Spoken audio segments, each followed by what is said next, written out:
Hello friends. इस वाले video में हम लोग जो टॉपिक डिस्कस करने वाले हैं वो है डेटा क्रिएशन एंड प्लानिंग। ठीक है, मतलब डेटा की प्लानिंग कैसे होती है, कहाँ रखा जाता है लिनक्स के अंदर, और वो जो डेटा रखा होता है वो क्या काम करता है और किस तरीके से करता है, और वो ही डेटा क्यों काम करता है उस जगह पे और कहीं और काम क्यों नहीं करता है। इस तरीके की कुछ चीज़ें हम लोग सीखने वाले हैं इस टॉपिक के अंदर। ठीक है, तो अभी हम लोग इस चीज़ वीडियो को आगे बढ़ाते हैं, डेटा क्रिएशन की वाली को प्लानिंग को।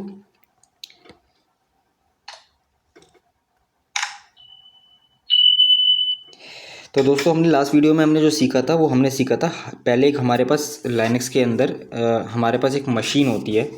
ठीक है, हार्डवेयर मशीन, सर्वर जैसे कि हम लोग कहते हैं। ठीक है, उसके ऊपर हम लोग इंस्टॉल क्या करते हैं, हम एक ओएस इंस्टॉल करते हैं, चाहे वो विंडोज़ हो, विंडोज़ सर्वर हो या फिर लिनक्स हो, जो भी हमारी एक्सपेक्टेशंस होती है उस हिसाब से हम उस हार्डवेयर मशीन पे इंस्टॉल करते हैं।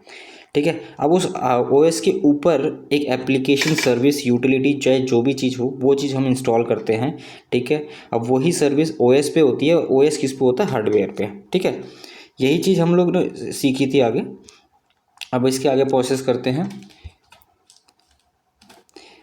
तो अब अगला ये जो टॉपिक है, हम लोग पहले ये चीज़ देखेंगे कि जो लॉगिन मेथड होते हैं लाइनक्स के अंदर, वो एक जीयूआई बेस होता है और एक सीएलआई को हम लोग मिनिमल इंस्टॉलेशन कहते हैं। ठीक है, मिनिमल प्रीव्यू कहते हैं लाइनक्स में। ठीक है, आपको कहीं पे भी अगर मिनिमल लिखा दिखाई दे तो इसका मतलब ये है कि वो सीएलआई बेस कहने का मतलब कह रहा है, मतलब कमांड लाइन इंटरफेस की बात कर रहा है वो। ठीक है, अब देखते हैं हम लोग जीयूआई बेस होता कैसा है, दिखता कैसा है लाइनक्स के अंदर। अभी मैंने एक मशीन चालू करी है इसके अंदर, मैं आपको दिखा देता हूँ। जैसे कि ये हमने लास्ट टाइम इंस्टॉल किया था मशीन को। अब मैं इसमें एक बार ऑन कर देता हूँ। ठीक है, ये जो हमने लिखा है, ये कुछ टाइपिंग करी है, ये जो भी हमने किया है, ये हमारा क्या कहलाता है, ये हमारा कहलाता है जीयूआई बेस। ठीक है, लाइनक्स के अंदर जब हमें इस तरीके से प्रीव्यू देखने को मिलता है, ये जैसे देख पा रहे हैं हम लोग। ठीक है, यहाँ से हम क्लिक कर पा रहे हैं, क्लिक करके हम इस पे जा रहे हैं। ठीक है, इस तरीके से चीज़ें ओपन हो रही है। हम लोगों ने इसमें देखा ऐप्स के अंदर कुछ एप्लीकेशंस वगैरह पड़ी हुई है। तो ठीक इसी तरीके से ये कुछ चीज़ें हैं जो हमें दिखाती है कि ये क्या है। ये एक जीयूआई बेस्ड स्ट्रक्चर है, इन्वायरमेंट है, जिसे हमने इंस्टॉल किया था लास्ट टाइम। इसके अलावा हम लोगों हमारा जो दूसरा टॉपिक है वो है मिनिमल, मतलब सीएलआई बेस्ड। ठीक है, हम लोगों ने सीएलआई बेस्ड इंस्टॉल किया था। अभी जैसे कि एक कमांड होती है, जैसे हमने लास्ट टाइम वीडियो में एक चीज़ समझी थी, जब हमने उसे पिछली से पिछली वीडियो के अंदर हमने ये चीज़ समझा था कि एक अगर इंस्टॉलेशन हम लोग करते हैं सीएलआई से और वो हम ग्राफिकल में लेके आना चाहते हैं, तो हम लोग कमांड क्या चलाते हैं, system CTL set default graphical dot target. इससे हमारा क्या होता है कि जो हमारा मिनिमल बेस स्ट्रक्चर होता है इन्वायरमेंट, वो कन्वर्ट हो जाता है ग्राफिकल में। जब हमारी मशीन रिबूट होके आती है तो वो हमारे को क्या दे देती है, जीयूआई बेस में। इसी तरीके से अगर आपकी मशीन जीयूआई बेस्ड में इंस्टॉल है और हमें उसे सीएलआई बेस्ड में इंस्टॉल करना है वापस से, तो हम लोग ये कमांड चलाते हैं, system CTL set default multi hyphen user dot target. ठीक है, इस पर हम लोग प्रोसेस करके एंटर करेंगे तो देख पा रहे होगे, जैसा इसने क्रिएट कर दिया है, एक लिंक क्रिएटेड लिंक इसने क्रिएट किया है इस जगह पे, इस पाथ पे। ठीक है, अब जैसे ही हम इसको शट डाउन करके रिबूट लेते हैं, अब जैसे ये रिबूट होके आती है तो हम लोग देखेंगे कि ये अब उस तरीके से नहीं आएगी जैसे अभी तक हम लोगों ने देखा है। अभी इसको देखते हैं एक बार कैसे इसका प्रीव्यू आ रहा है। जैसे मशीन स्टार्ट हो गई, और ये वीडियो हम लोग कोशिश करेंगे कि एक ही वीडियो में कन्वर्ट हो जाए। अगर नहीं हो पाता है, वीडियो अगर लंबी होगी तो उसको हम लोग कोशिश करेंगे कि 2 पार्ट में डिवाइड कर लें, पार्ट 1 पार्ट 2 के अंदर। ठीक है, तो अभी जैसे ये इंस्टॉल हो रही है, चालू हो रही है। ठीक है, अब ये इसका प्रीव्यू देखना किस तरीके से आता है आपके सामने। ये देखो, अब ये डॉट डॉट आ रहा है ऊपर। अब देखो ये लॉगिन कैसे आया। अब ये तो ग्राफिकल के तौर पे तो आया नहीं, मतलब कि अभी हमने क्या समझा था कि ये प्रीव्यू था हमारा, इस तरीके से आ रहा था, ये वाले तरीके से। ठीक है, अब लेकिन हम रिबूट होने के बाद मशीन कैसे आ गई, इस तरीके से। अब हम इसके अंदर क्या कर रहे हैं, जैसे कि एक मिनट रुको, इसके अंदर हम लोगों ने गए और इसके अंदर देखा कि ये लॉगिन मांग रहा है। हम इसके अंदर यूज़र नेम डालते हैं, पासवर्ड डालते हैं। ठीक है, अब ये मशीन हमारी लॉगिन हो गई। ठीक है, अब ये लास्ट लॉगिन बता रहा है। अब ये हमारे पास मशीन किस बेस पे लॉगिन हुई है, ये हुई है मिनिमल बेस इंस्टॉलेशन हुई है। ठीक है, अगर हम इंस्टॉल करते हैं तब भी इस तरीके से आएगी। ठीक है, जैसे एक कमांड है -r, who-r, ठीक है, ये हमारे को बताता है रन लेवल कौन सा चल रहा है, ठीक है। जैसे इसमें देखोगे इसमें दिखा क्या रहा है, रन लेवल 3, ये किस बेस पे चल रहा है, रन लेवल 3। अब यही कमांड मैं अगर CLI पे चलाता हूँ, जैसे इसके अंदर सेम चलाता हूँ -r, तो ये रन लेवल क्या है, 5, ठीक है। अब ये रन लेवल क्या होता है, आगे हम प्रोसेस जब हम टॉपिक डिस्कस करेंगे इसका एक स्पेसिफाई, तब हम समझेंगे कि कितने रन लेवल होते हैं और क्या होता है, ठीक है, कितने पे क्या चलता है। अभी आप देखोगे कि ये रन लेवल 5 पे चल रहा है, और ये जो हमने मिनिमल बेस किया था वो रन लेवल 3 पे चल रहा है, ठीक है। तो दोस्तों अब ये आपने समझ लिया कि इसके अंदर हमारे पास जो है CLI मिनिमल क्या होता है और GUI प्रीव्यू कैसा दिखता है, ठीक है। अब आगे बढ़ते हैं इस टॉपिक में। अब हमारे पास क्या है topic, type of login access method. Login करने के मेथड कितने तरीके के होते हैं। तो देखो, एक लोकल टू लोकल होता है, मतलब कि एक मशीन है, मशीन में आपने एक विंडोज़, ये मतलब आप विंडोज़ कह रहे हैं, लाइनक्स सीख रहे हैं, तो लाइनक्स डाली आपने, ठीक है, आपने लाइनक्स डाली है उसके अंदर, और उसके अंदर ही जा करके आप लॉगिन ले रहे हो। मतलब इन केस आपके पास एक सर्वर है और उसी सर्वर में आप स्पेसिफाई जा करके लॉगिन कर रहे हो, ठीक है, तो वो लोकल टू लोकल हुआ। मतलब आप उसे कहीं से इंटरनेट कनेक्टिविटी नहीं दे रहे हो, आप उसे स्पेसिफाइली जा करके उसी के अंदर लॉगिन कर रहे हो सिस्टम के अंदर, तो वो क्या कहलाता है, लोकल टू लोकल, ठीक है। दूसरा तरीका होता है रिमोट लॉगिन।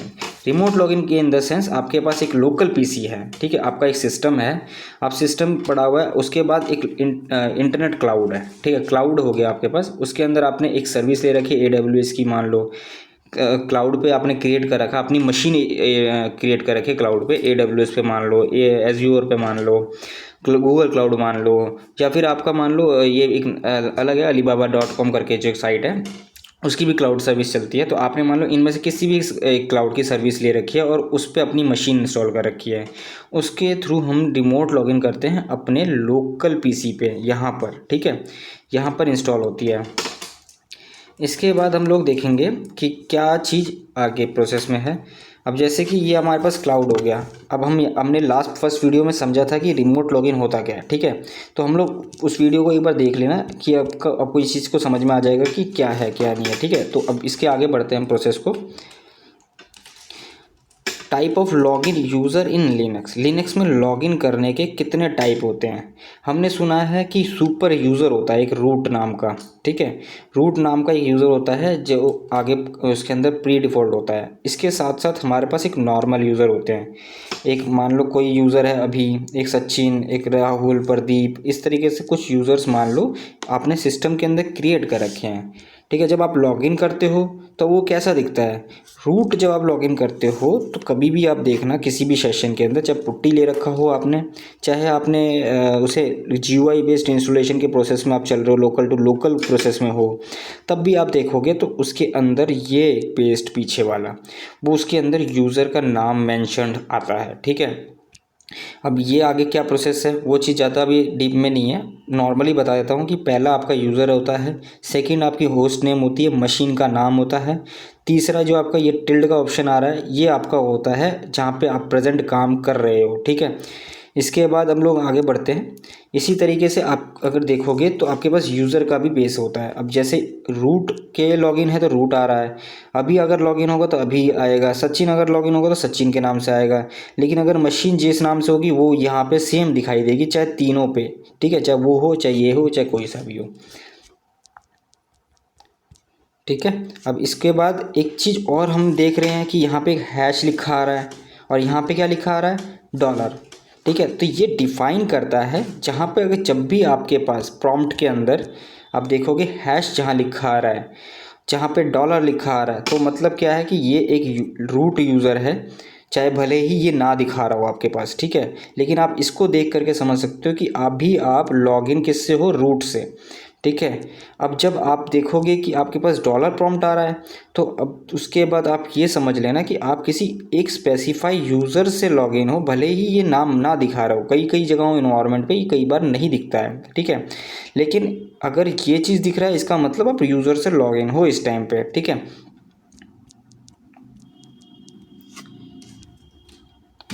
अब अगली चीज़ देखते हैं कि फुल राइट्स। अब रूट यूज़र को हमेशा मशीन के अंदर फुल राइट्स होते हैं। रूट यूज़र क्या कर सकता है, इन यूज़र्स को कंट्रोल कर सकता है। ठीक है, इन मान लो किसी यूज़र ने कोई स्पेसिफाई काम किया, ठीक है, अब उसने कुछ चीज़ चेंज करी, अब उस चीज़ को दूसरा यूज़र तो कुछ कंट्रोल नहीं कर सकता, ठीक है, बट यही यूज़र, ये रूट यूज़र जो है हमारा उसमें काम कर सकता है।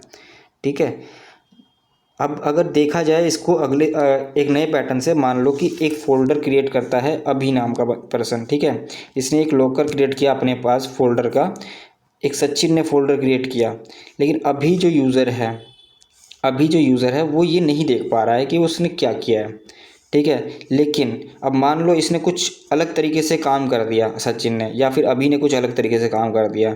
ठीक है, अब इसको चीज़ को हमें देखने के लिए रूट एक मात्र रास्ता ऐसा है जहाँ से हम डायरेक्टली उसमें लॉगिन करेंगे और उसके अंदर रखा डेटा एग्जीक्यूट भी कर सकते हैं, देख भी सकते हैं, और उसको डिलीट करना है तो डिलीट भी किया जा सकता है। लेकिन ये चीज़ आप सोच रहे हो कि अगर कोई भी रूट यूज़र से लॉगिन कर देगा तो आपको पता कैसे चलेगा, तो इसलिए स्पेसिफाई हमेशा रखना चाहिए रूट यूज़र का पासवर्ड, जो सिर्फ कुछ ही लोगों को पता होता है। इंफ्रास्ट्रक्चर के अंदर हमेशा ये चीज़ देखने को मिलेगी कि रूट यूज़र का पासवर्ड या तो L2 टास्क के बंदों के पास होता है या तो L3 के टास्क के पास होता है। L1 के पास केवल मॉनिटरिंग और अनदर टास्क टाइप के ही होते हैं। ठीक है, अब इसी चीज़ के लिए हम प्रोसेस करते हैं। कई बार क्या होता है, कोई चीज़ चेंजेस कर दी राहुल ने, कुछ चीज़ चेंज कर दिया इसने, हमने मान लो सूडो राइट्स दे रखे हैं। अब सूडो क्या होता है वो अभी टॉपिक में देखेंगे। अब इसके बाद इसको देखेंगे तो हमने मान लो इसने कर दिया, तो इन सभी के एक लॉग्स क्रिएट होते हैं। लॉग्स कहीं पे क्रिएट होते हैं, वो होता है वैर नाम का फोल्डर। ठीक है, वैर के अंदर जाके, स्कूल के अंदर जाके उसकी एक मेजर डायरेक्टरी होती है, मेजर डायरेक्टरी के अंदर जाके वो फाइल सेव होती है। ठीक है, अब इसके बाद आगे बढ़ते हैं। ये हमेशा इस चीज़ को ध्यान रखना कि जो भी काम होता है मेन फुल राइट इससे होते हैं और लिमिटेड राइट्स होते हैं यूज़र को। ठीक है, ये चीज़ हमेशा याद रखना। और इसके बाद ऐसा नहीं है कि आपने एक बार किसी यूज़र को क्रिएट किया और उसको हमेशा ही लिमिटेड राइट्स ही मिले रहेंगे। एक कंडीशन होती है सूडो कॉन्सेप्ट के साथ, ठीक है, जिसके साथ हम चीज़ों को इंक्रीज़ और डिक्रीज़ कर सकते हैं। मान लो इसकी लिमिट में किसी को हमें अभी नाम के फ़ोल्डर को हमें पावर देनी है कि हमारे को स्पेसिफाई फ़ोल्डर वो रन कर सके, यूज़र क्रिएट कर सके वो, या फिर फाइल को डिलीट कर सके, या फिर ETC कुछ भी चीज़ अगर अभिषेक चाहे तो कर सके, तो उसे हम कुछ स्पेसिफाई राइट्स देंगे जिससे वो चीज़ें काम कर सके इन्वायरमेंट के अंदर। ठीक है, अब टाइप ऑफ परमिशन एक टाइप की होती है यूज़र परमिशन। यूज़र को मान लो कि एक यूज़र आपने क्रिएट किया अभी नाम से, ठीक है, अब यूज़र को आपने कोई परमिशन देनी है कि यूज़र जैसे भी हमने लास्ट कॉन्सेप्ट में भी समझा है कि एक कमांड है, कमांड को ये अभी यूज़र चला सके, ये अभी यूज़र ना चला सके, या ऐसे कुछ चीज़ें हैं जो वो कर सके और कुछ चीज़ें ऐसी होंगी जो ना कर सके। कुछ ऐसे कॉन्सेप्ट हम देते हैं परमिशन के तौर पर। ठीक है, और इसी तरीके से हमारे पास दूसरा एक कॉन्सेप्ट होता है कमांड बेस्ड परमिशन। अब कमांड बेस्ड परमिशन होती क्या है, अब मान लो एक यूज़र है अभी, ठीक है, अब अभी यूज़र स्विच यूज़र SU करके एक कमांड होती है स्विच यूज़र। ठीक है, अब ये स्विच यूज़र को चला ही नहीं पा रहा है, ठीक है, तो कमांड बेस्ड परमिशन लगी होती है उसके ऊपर। ठीक है, अब मान लो एक अभी यूज़र SU कमांड चला नहीं पा रहा और सचिन क्या कर रहा है, SU कमांड चला पा रहा है। ठीक है, तो अब इन दोनों में हमने क्या किया हुआ है, इसको हमने परमिशन दे रखी है और इसे हमने परमिशन नहीं दे रखी है। ठीक है, और अब अगर हम इसमें कमांड के अंदर जा कर के इसी कमांड की परमिशन अगर अभी को भी दे देंगे तो अभिषेक भी, ठीक है, ये परमिशन ले पाएगा और उसको रन कर पाएगा देन आफ्टर उसकी परमिशन अलाउ होने के बाद। ठीक है,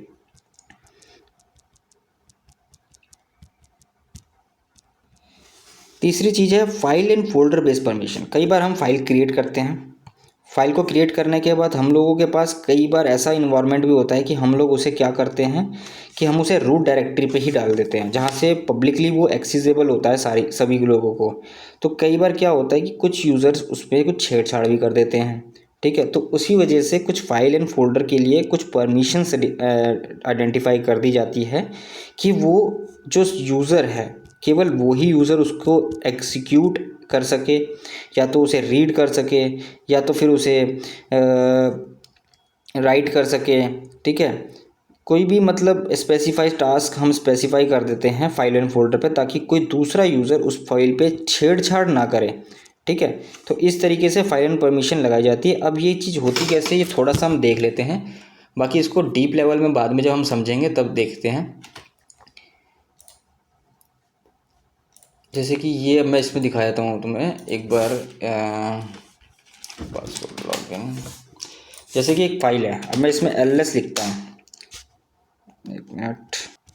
ठीक है, इसमें मैंने ls लिखा, अभी क्या दिखा रहा है, सिर्फ फाइलों का नाम दिखा रहा है, मतलब डायरेक्टरीज़ के नाम दिखा रहा है। अब जैसे मैं ls-l लार्ज करता हूँ तो इसके अंदर क्या दिखा रहा है, कुछ परमिशंस दिखाने लग गया। ये लास्ट की जो फर्स्ट चीज़ें दिख रही है, ये वाली, ये सारी परमिशंस होती हैं। ठीक है, अब ये परमिशंस लगी हुई हैं इस पे, इन फाइलों पे, डेस्कटॉप पे ये परमिशंस लगी हैं इन पे। ठीक है, इस तरीके से परमिशंस लगी हुई हैं ये सारी की सारी।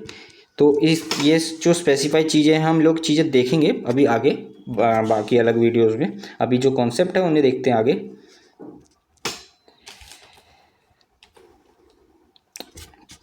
तो एप्लीकेशन के अंदर देखें कि क्या चीज़ है। मान लो हम कोई एप्लीकेशन इंस्टॉल करते हैं। ठीक है, या तो अभी एक काम करते हैं, इसको नेक्स्ट पार्ट में हम डिस्कस करते हैं, थोड़ा वीडियो लंबी हो गई है। ठीक है, नेक्स्ट पार्ट में डिस्कस करते हैं इसको। अभी अब इस चीज़ को जो भी समझा है उसको देख लो और नेक्स्ट पार्ट में मिलते हैं।